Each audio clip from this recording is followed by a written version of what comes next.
Greetings and salutations, everybody. Welcome to the best damn movie-related show on the internet, the John Campea Show, coming to you from right here on my YouTube channel. I'm, of course, your host, John Campea. It's an awesome honor and a privilege, as it is every day, to have you guys joining me here. And to all my American friends out there, happy 4th of July to all of you. I hope all of you guys have a fun, relaxing, safe holiday today as you enjoy it with friends, family, or doing whatever it is you want to do on this day. Listen, we got a whole hell of a lot to talk about today.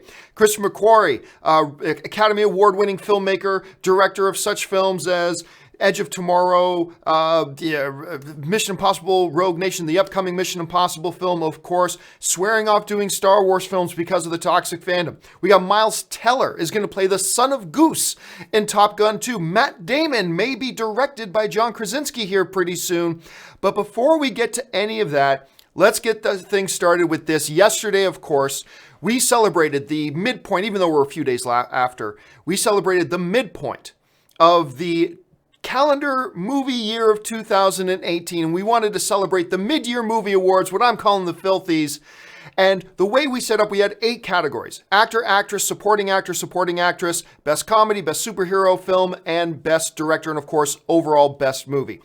We put it open to you guys to vote. I had a vote as well. The user vote was worth 85% of the vote. My vote was worth 15% of the vote. Normally, my vote was 100% of the vote, but we changed it this year.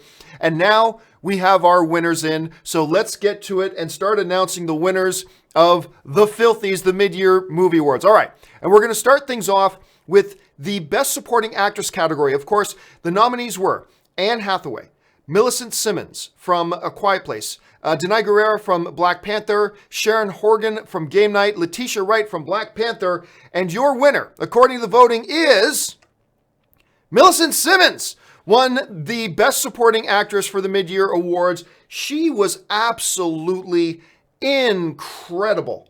Absolutely incredible in A Quiet Place. You know, the fact of the matter, the fact that, first of all, both the child actors, all the actors in the movie were amazing. But I talked about this yesterday. If these kids don't sell you on the horror of the environment they're living in, the movie doesn't work. And she showed compassion, fear, resolve, anger, like all that kind of stuff. She was fantastic in it. The votes are in, and she wins our Best Supporting Actress category. All right, let's move on now to the category of Best Supporting Actor. And of course, our nominees were Michael B. Jordan for Black Panther, Noah Jupe for A Quiet Place, Joel Edgerton for Red Sparrow, Robert Downey Jr. for Avengers Infinity War, and Jesse Plemons from Game Night. And your winner? Kind of by a landslide. It was Michael B. Jordan takes Best Supporting Actor in the Filthies for our mid-year awards.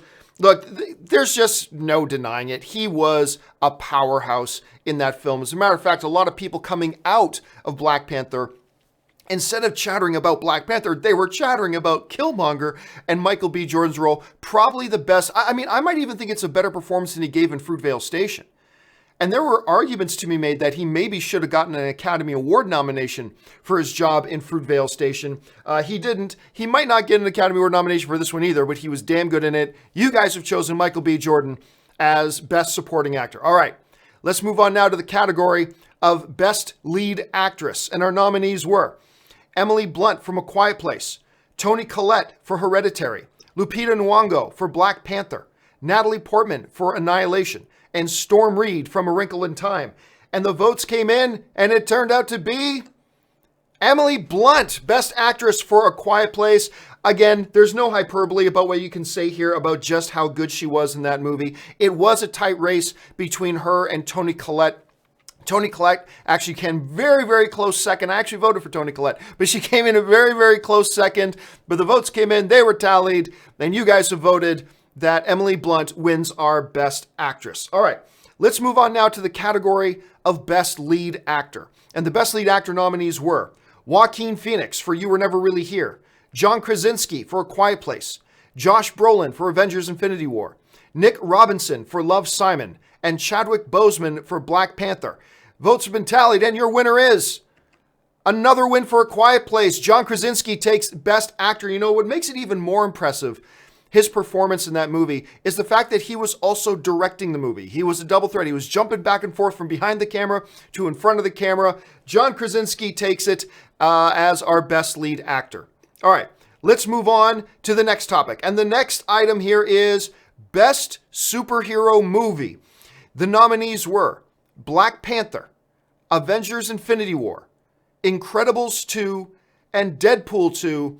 And your winner for the category of Best Superhero Movie Mid-Season Awards is Avengers Infinity War. Actually, a little bit by a landslide here. Avengers Infinity War comes as, look, I have some issues with Infinity War, but there's just no denying what the Russo brothers were able to accomplish on the scale that they accomplished it, with so much packed in that movie. The way that they were able to make a streamlined, flowing film out of all that is just remarkable. It's a movie that people gasped at and chatted about and talked about for days and weeks after coming out of the theater. That's a sign of something pretty special. So your winner in the category of Best Superhero Movie is Avengers Infinity War. All right. Let's move on now to the category of Best Comedy. In the category of Best Comedy, your nominees were Tag, Blockers, Game Night, Deadpool 2, and Incredibles 2. And by a landslide, your winner for Best Comedy was Deadpool 2. This movie is simply hilarious. And I felt kind of good. I had some people questioning me whether Deadpool 2 should be included in this category since it's, primarily a comic book film per se, but it is definitely a comedy. There's no way around it. Deadpool 2 is absolutely a comedy, and a lot of you guys seem to agree because a whole crap ton of you voted for Deadpool 2. Deadpool 2, absolutely hilarious film. It ends up winning our award for Best Comedy mid-year 2018.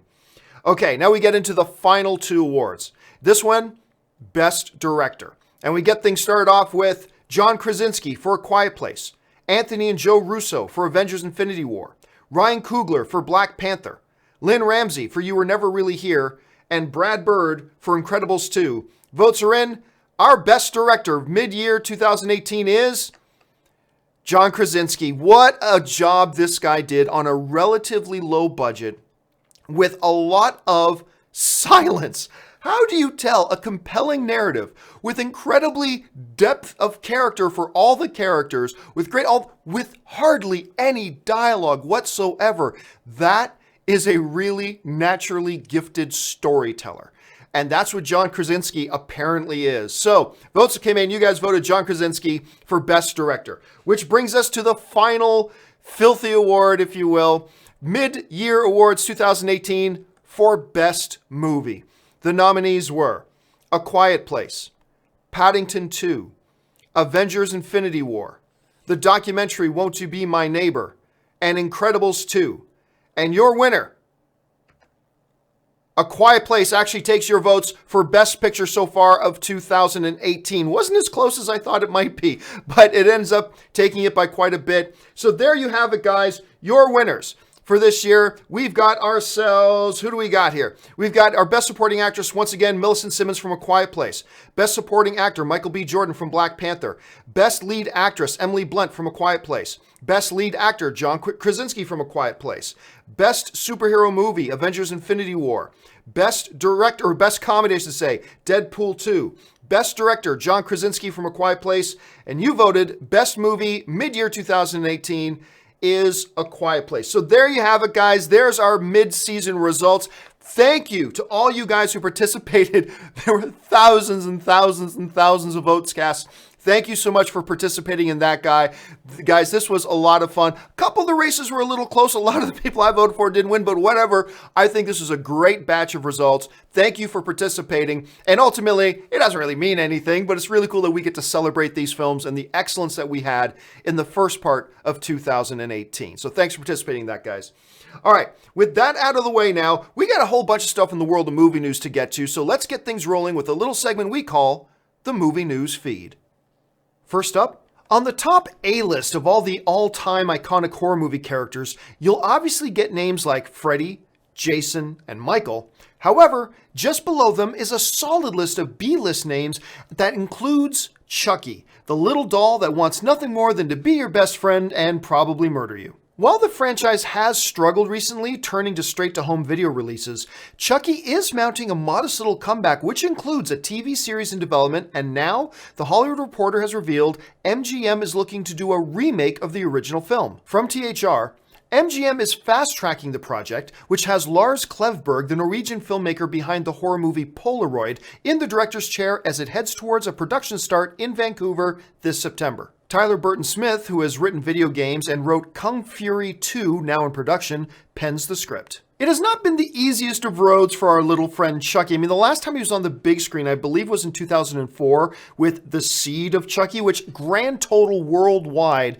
I think, made $24 million. Before that was 1998 with The Bride of Chucky. It basically died a slow, painful death, the franchise did. Then they tried to get it going again, couldn't get a theatrical distributor, went to straight home video. I gotta admit, I never even saw that one. But there is simply no denying that Child's Play and Chucky himself have had a strong, loyal fan base. However big or small it may have been, it's had a very vocal and loyal fan base that's been calling for, a Chucky-essence. Was that the word for a reconnaissance or a McConaissance? Now, Chucky-essence? I don't know, whatever the word would be. But they've been wanting a comeback for Chucky, and it looks like MGM might be giving them their wish. Now, I think the main thing behind this, and this is pretty smart, MGM is seeing that there has been a trend lately of modestly budgeted, little horror films made right, and if you make just a little bit of money, you're actually profitable. Why not do that with a recognizable horror IP like Chucky? Make the movie for $8 million, $9 million. Then if it makes like 30 at the box office, you're profitable and you can look at maybe doing another one. I think this is the path to success for something like Chucky, and probably the thinking behind what MGM is doing. And honestly, it's not a bad idea. Next up, Matt Damon and John Krasinski have worked together before on several projects, including Manchester by the Sea and Promised Land.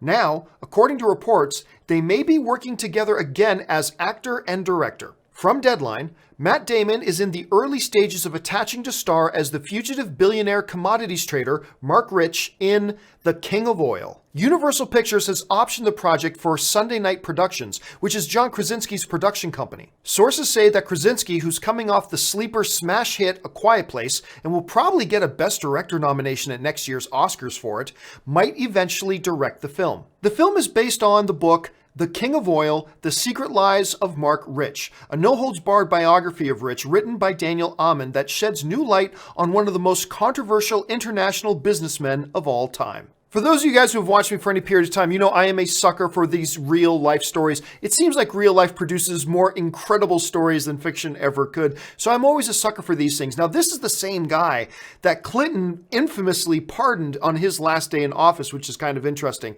Now, you add a guy like Matt Damon in this. Matt Damon is simply one of the most sought after actors in the business. He's incredible. He's awesome. And what John Krasinski did, directing A Quiet Place, which, I mean, who knows what's going to happen to the Oscars? There's a lot of films yet to come out. But if the Oscars were held today, he should win Best Director at the Oscars. He did an incredible job with that. Now, they're still not saying it's 100% for sure that he would direct it. Right now, it's just a strong possibility. So we'll have to see what happens. But if it does, and we get John Krasinski directing Matt Damon in this really intriguing real-life story based on a popular novel, biography, this could be something really special and maybe kind of awards bait for an actor like Matt Damon. Maybe more awards bait for a director like John Krasinski. And maybe John Krasinski puts himself in the movie too. Who knows? There's a lot of unanswered questions right now and just a lot of speculation. But still, this sounds like it could be really intriguing. I'm going to keep my eye on it. Next up, the Top Gun sequel has been in the news a lot recently, with production starting on the film and the addition of Val Kilmer returning to the role of Iceman. And now we have more casting news, as it has been confirmed that actor Miles Teller has been selected to play the role of Goose's son. As most of you will remember, Goose, played by Anthony Edwards, was Maverick's best friend and co-pilot until he died in an aerial exercise accident. From coming soon, Top Gun 2 is said to be set in a world of drone technology and fifth-generation fighters, along with exploring the end of the era of dogfighting. Joseph Kosinski, who previously directed Tom Cruise in the movie Oblivion, will helm the sequel, with Peter Craig, Justin Marks, and Eric Warner Singer penning the script. Now, it's important to note that although the title Top Gun Maverick has been floated around a little bit, the film is currently officially without an actual title. Miles Teller, to me, is a great example of how a lot of film fans mistakenly judge actors simply by the movies they appeared in instead of by their actual acting talent. Because, look, there's no doubt Miles Teller has appeared in some bad films, absolutely. But when you look past that and just look at the dude's acting talent, He's incredible. Actually, J.K. Simmons, who won his Academy Award, his only Academy Award, working with Miles Teller, said that Miles Teller's actually one of the best actors he's ever worked with.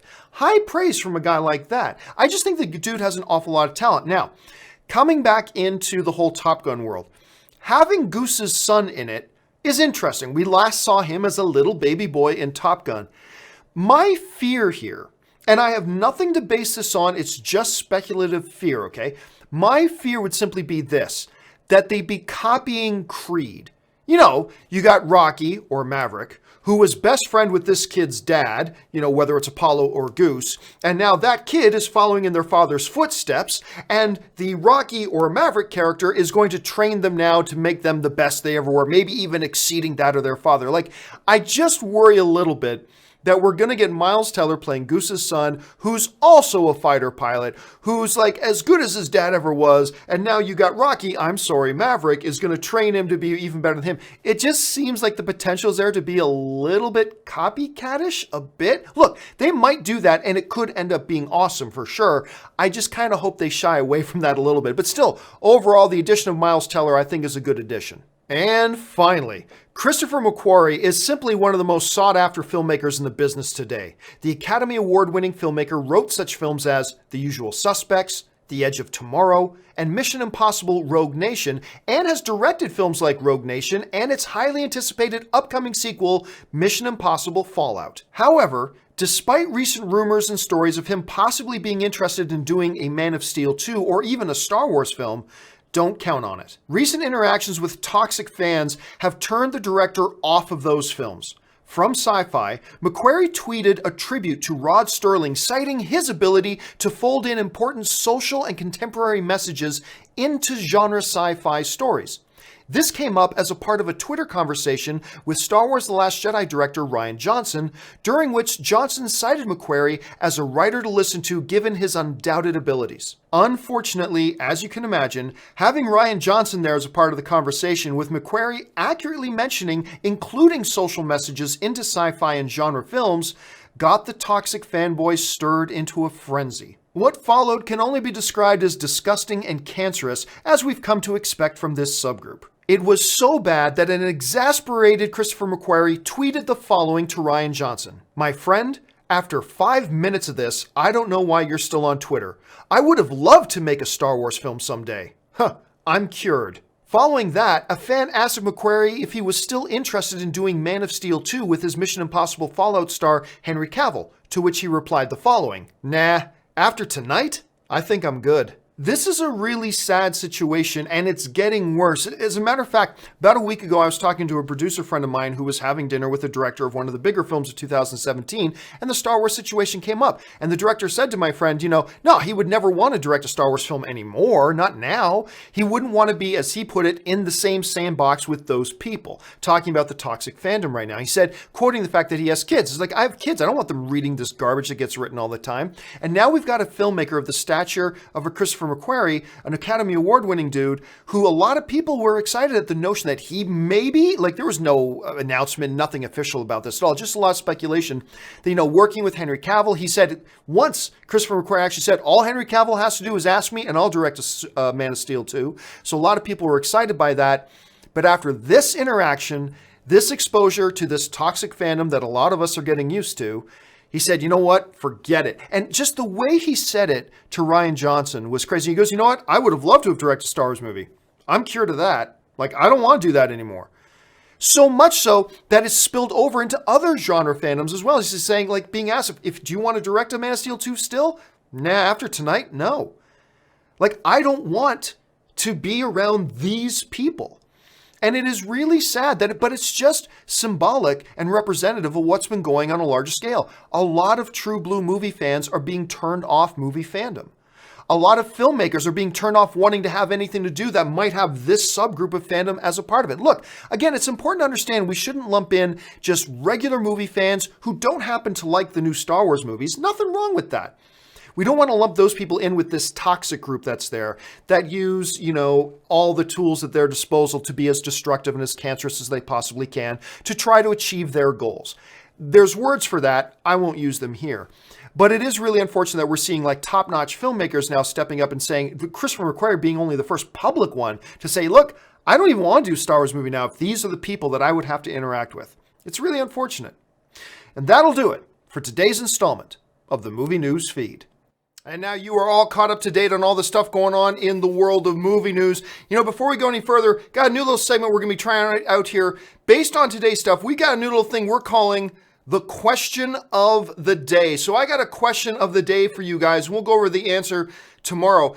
Down in the description of this video, down on the bottom, you will find a link to where you can give your answer to the question of the day. So just go down to the description of the video. It's down at the bottom. The question of the day is this. It's about the Miles Teller story. Understanding all the stuff that we just talked about with Miles Teller playing the son of Goose, I want to know, what do you think about Miles Teller playing Goose's son? There are three options there for you guys to vote on. 1, yes, Miles Teller is a good casting to play Goose's son. 2, they should get somebody else to play Goose's son. Or the third option is they shouldn't have Goose's son in the movie. So those are your three options. Miles Teller's a good casting. They should have cast somebody else, or they shouldn't even have Goose's son in this movie. The link to the poll is in the description below. Just go to the bottom of the description, click on that, register your vote. We'll talk about the results of that tomorrow. So thanks for participating in that as well. All right, let's move on now to the main topics today. And the main topics today are, of course, topics that are submitted by you guys. How do you submit a topic or a question to be one of the main topics in the John Campea Show? It's simple. You just email me anytime at john@thejohncampeashow.com. Put the word topic in the subject line. And as always, guys, keep those emails to 90 words or less, or else it's just too long to even put on the screen.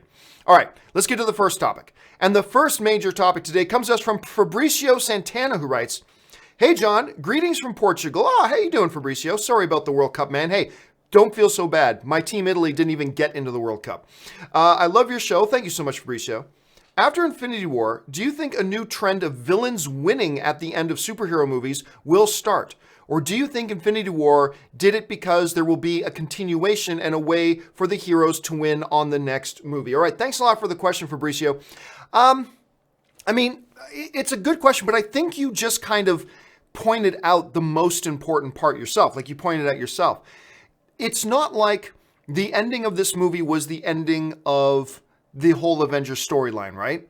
It was clearly set up as a to be continued sort of situation. Much like, you know, Doctor Strange ends with, well, I guess Mordo's gone now. No, wait, Doctor Strange will return, blah, blah, all that kind of stuff.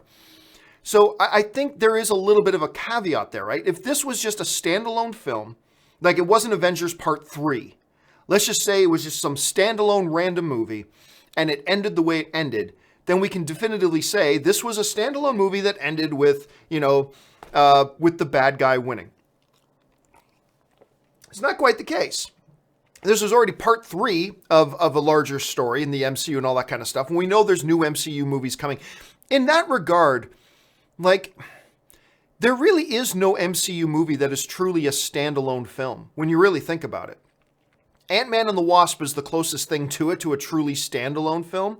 But even like the first Iron Man, it felt like a chapter 1 sort of thing. So there is no MCU movie that does that. So I don't know. What it might do, though, and I could be wrong about that. I'm just curious to know what you guys think about this. I could be wrong about this. What I think, though, is the results, not just financially, but story-wise, the results of Infinity War may embolden other studios who may be playing around with the idea of a little bit more of a villain win at the end of their films than maybe they would have before an Infinity War. It may do that. I don't think it's going to open the floodgates to all these movies, bad guys always win. I don't think that's going to happen. However, it may, if there's some studio that's got some script where they're a little bit iffy on maybe whether to try it with a bad guy kind of coming out on top, something like an Infinity War and the results they got both story-wise and financially, that may embolden them to maybe roll the dice and take a chance on it. So, will it start a new trend? I don't think so. Will it influence things to maybe open the door a little bit more for other filmmakers to try having those types of endings? Maybe. It could do that. I want to know what you guys think. Do you think they'll do it, or do you think this is a one and done sort of thing? Let me know what you think. All right, let's move on to the next topic. And the next emailed in topic comes to us from Sid Dsouza, who writes, Hey, John. Pretty pumped to see Mission Impossible Fallout. The first trailer released back in February was one of the best trailers of the year. The movie comes out in less than a month, but there doesn't seem to be a lot of buzz around it. Do you think the gap between trailers and the movie has impacted that, or do you think it will pick up buzz and anticipation as we get closer to the release date? Well, actually, Sid, I think you're right on both counts. I do. I think, number one, there was no need there are too many trailers coming out too far in advance today. You guys know that's one of my little kind of pet peeves with the movie industry today. I think the studios release trailers far too early. Because there's no once you release a movie way too early, by the time you get in close to when the movie's coming out, any impact or effect that trailer had then is dissipated and gone. It would have been better suited if you released it a little bit closer, like not 2 weeks before the movie comes out, but 4 months before a movie comes out. This whole thing about putting out trailers a year before a movie comes out, it doesn't do anything. It gets some temporary buzz going, but you've blown your load and now it's gone. With Mission Impossible Fallout, I don't know. I think, look, I'm still sensing a lot of anticipation from people about this film, more than I thought there would be at any rate.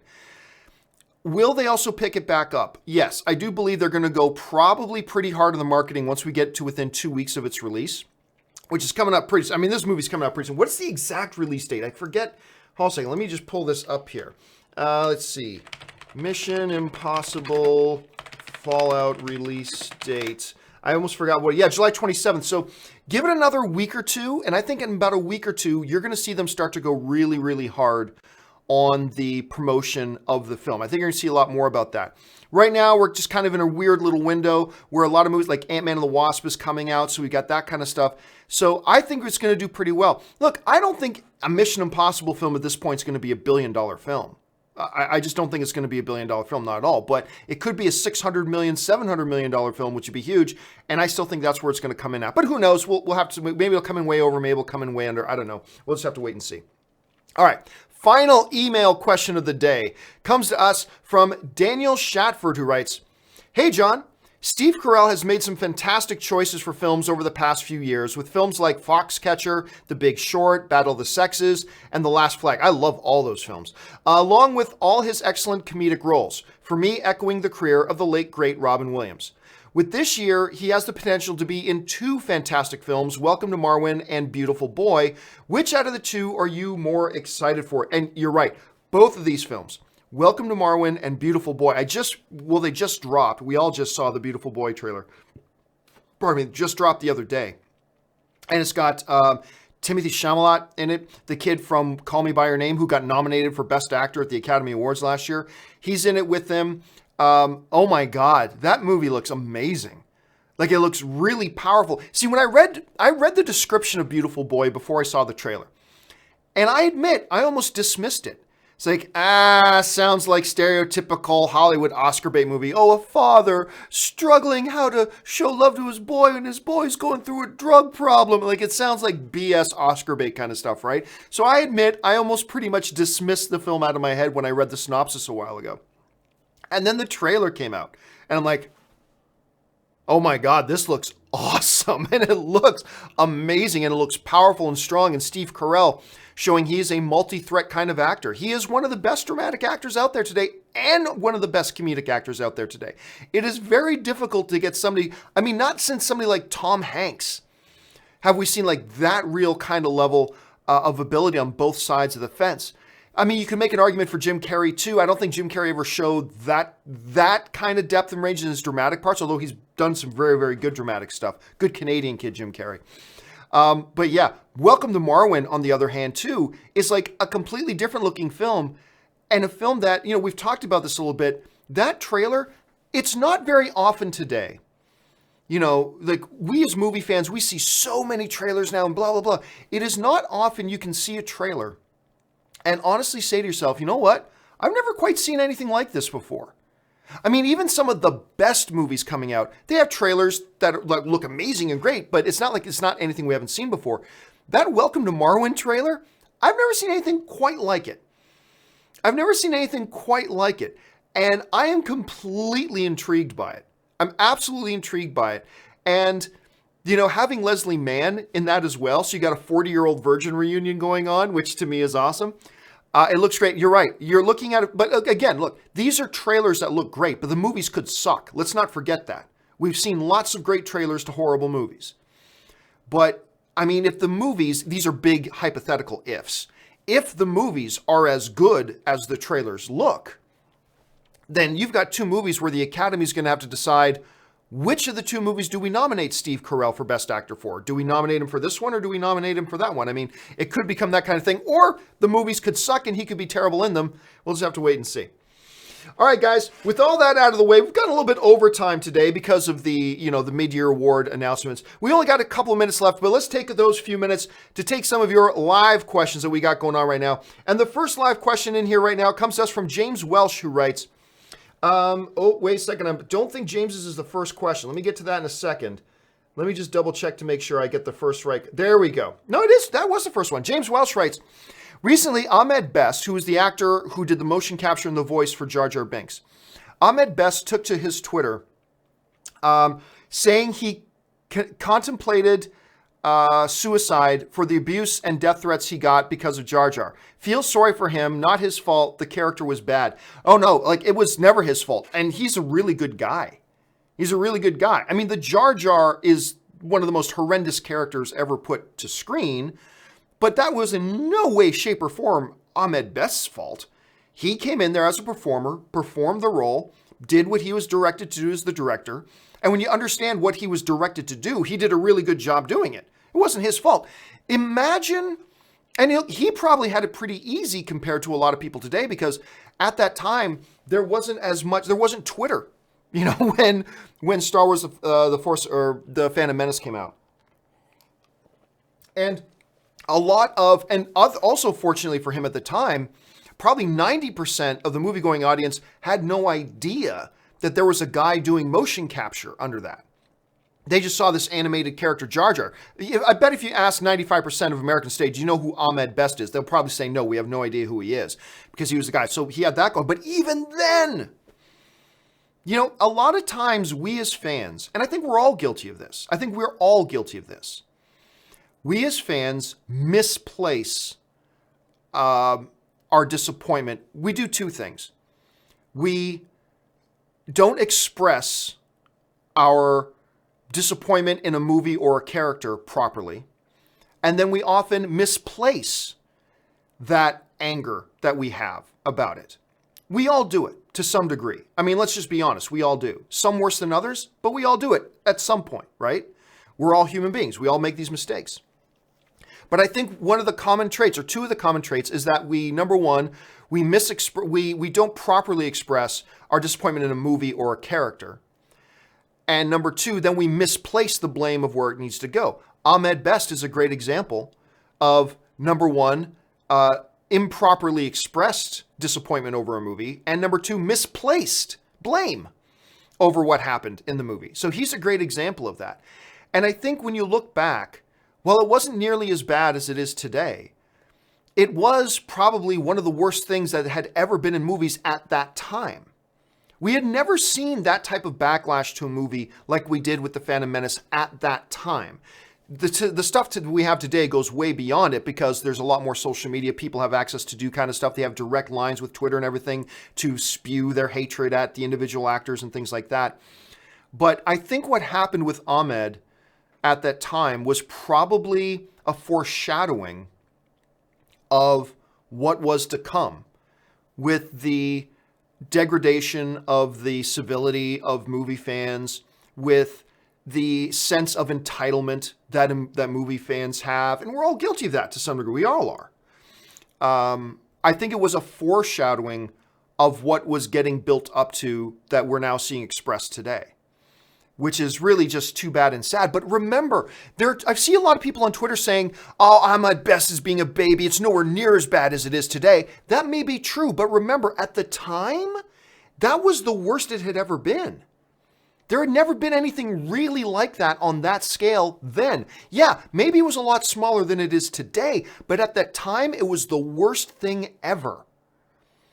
And that's what he had to deal with. Even though most people didn't even know it was an actor named Ahmed Best, even though all that kind of stuff may have been true, it was a sad situation for him. It really was.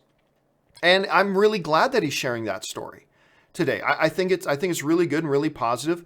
And I'm glad he shared it. And I'm glad he came out the other side of that. And, consider himself, he put out social media talking about, his son is a result of the fact that he got through it. So I think that's awesome. And I think that's inspiring. Let's see. Vinder Singh writes, keep up the great work, John. Thank you so much, Vinder. I appreciate that.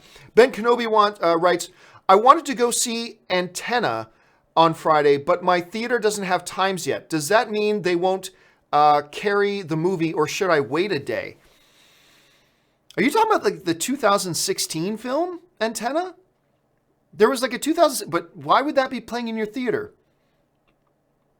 I'm not quite sure I'm following, Ben. I admit, is that a new indie film also called Antenna? I'll keep my eye open for that. Unfortunately, I don't know what the answer to that is off the top of my head, but I'll keep my eye open for it. Ben follows it up with, in honor of the 4th, who's your favorite movie president? Mine is the president from ID4. Oh, he was great. President from ID4 was great. That was Dave Pullman. Is it Dave Pullman? Is that his name? I know his last name's Pullman. Anyway, he was also Lone Star in Spaceballs. So yeah, he was great. Favorite movie one? I think, well, first of all, Michael Douglas's in The American President, I thought was really great. I thought that one was really good. Obviously, The West Wing. That's probably my all-time favorite fictional president is West Wing, but obviously Martin Sheen, obviously that's not a movie. I might have to go with you on Pullman on ID4. That one's pretty good. And then The American President was also good. Yeah, so those are all some good ones. Yeah, that's a good one. All right. Zombitron 5678 writes, did you hear about the actor for Jar Jar coming out saying he was debating suicide when receiving death threats for years because of the role? Yeah, we actually already just discussed that, Zombitron, and it's so good that he came out the other side. Do you think the MCU's Thanos could lift Thor's hammer if it were still around? After all, he is giving everything to make the universe better for all. No, because his interpretation of making the universe better for all wasn't better for all. It was only better for the half that would still be alive. He was murdering half of the universe. So no, I do not think Thanos would have been able to lift Thor's hammer.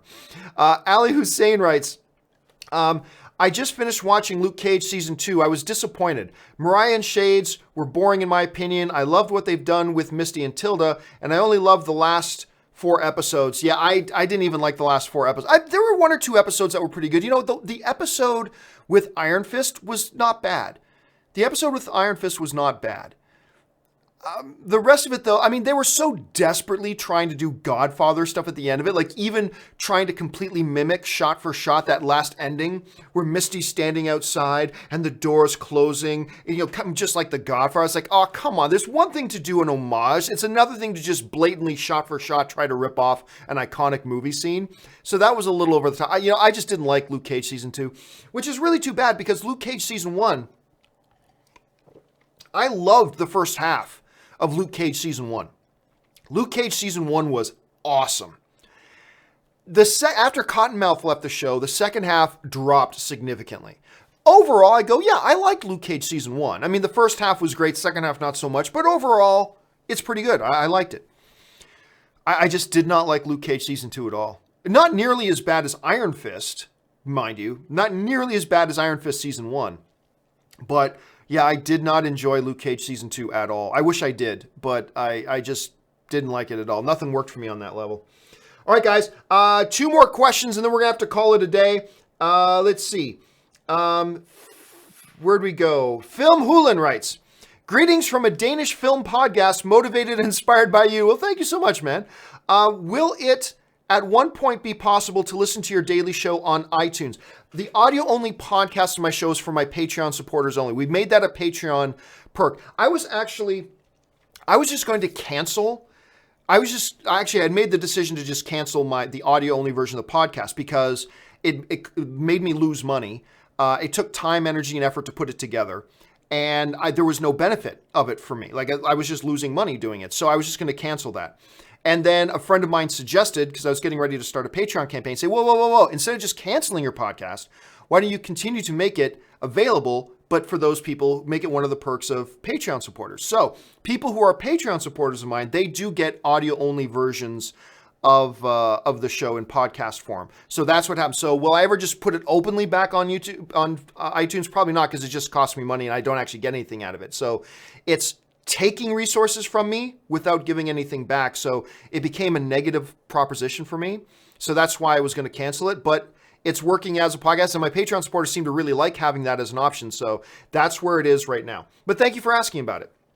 Ali Hussein writes, I can't believe I am saying that. I am excited for Iron Fist Season 2. Damn it. Well, you know what's funny? As awful as Iron Fist was, remember I just mentioned that one episode of Luke Cage that Danny Iron Fist appears in, and it's a totally different character. They totally changed him. And he was more enjoyable than he was in all of Luke Cage Season 1 or in all of Defenders. So it is funny. You're not alone, Ali. I'm hearing other people saying they're kind of looking forward to Iron Fist Season 2. I'm still not, but it is funny that one episode of Luke Cage made other people feel more, okay, you know what, maybe I will check out Iron Fist Season 2. And that's a good thing. So who knows? Maybe it'll be better, maybe it won't. We'll have to wait and see. All right. Final question of the day, guys. And by the way, this is the final question because we're all out of time. But if you sent in, if you see there are more questions here, if you sent in a live question, don't worry, it will be answered on the next companion video. So keep your eyes open for that. I will take those questions that you guys sent in, copy and paste them over to the document, and they will be in the next companion video. Robert Perez writes, happy 4th to you and yours. Again, strength and honor. Awesome quote from Gladiator. I love that line. Strength and honor. And Ridley Scott, I remember he said that from the stage at the Academy Award accepting Best Picture, and he held it up and said, strength and honor. And I was like, yeah, it was a great line. Okay, that wasn't really a question, so I'll take one more here. Akeem writes, Toni Collette should have won the Filthy on that Scream alone. You know the one. Rob, nah, I don't think she was robbed. I totally agree. She totally could have won. She could have, but there's also no denying Emily Blunt in A Quiet Place. Just that bathtub scene. Alone, the acting she did without saying a word. Oh my God, that scene. But again, I would have had absolutely no complaints at all had Toni Collette won. I mean, it was really, really close. There's no way you can say, it's just not rational to say that Toni Collette was so much better than Emily Blunt in A Quiet Place, that her not winning means she was robbed. No, I disagree with that. It would have been cool if she had won, but it was close enough that I thought either of them could have won, to be honest with you. So yeah, I'm totally cool with the Emily Blunt win. She's totally deserving of the win. So is Toni Collette. Came close, but hey, it is what it is. All right, guys, that'll do it for today's installment of the John Campea Show here on the 4th of July. Thank you guys for being here and being a part of this. Listen, don't forget, the question of the day, we're talking about Miles Teller. What do you think about the casting of Miles Teller as Goose's son? Your options are going to be that you like the casting, you think they should have cast somebody else, or they just shouldn't have Goose's son in it at all. Look for the link at the bottom of the description below. Register your vote. We'll talk about the results on tomorrow's show. All right, guys, that will do it for me for today. Thanks so much for joining me. Listen, do me a favor. You guys like watching my shows. We talked about the audio-only podcast. Do me a favor. If you enjoy watching my programs, head on over to www.patreon.com/JohnCampea. There you get all the information about what it means to be a Patreon supporter, how being a Patreon supporter keeps this show on the air, and of course, the perks of being a Patreon supporter, kind of like audio-only versions of the podcast. Check that out there. And then maybe you'll want to become a Patreon supporter too. If you do, that's awesome. And if you don't, that's perfectly fine. I'm just happy and honored that you're here being a film fan with us. That'll do it for today, guys. My name's John Campea. Thanks so much for joining us. And until the next video, bye-bye.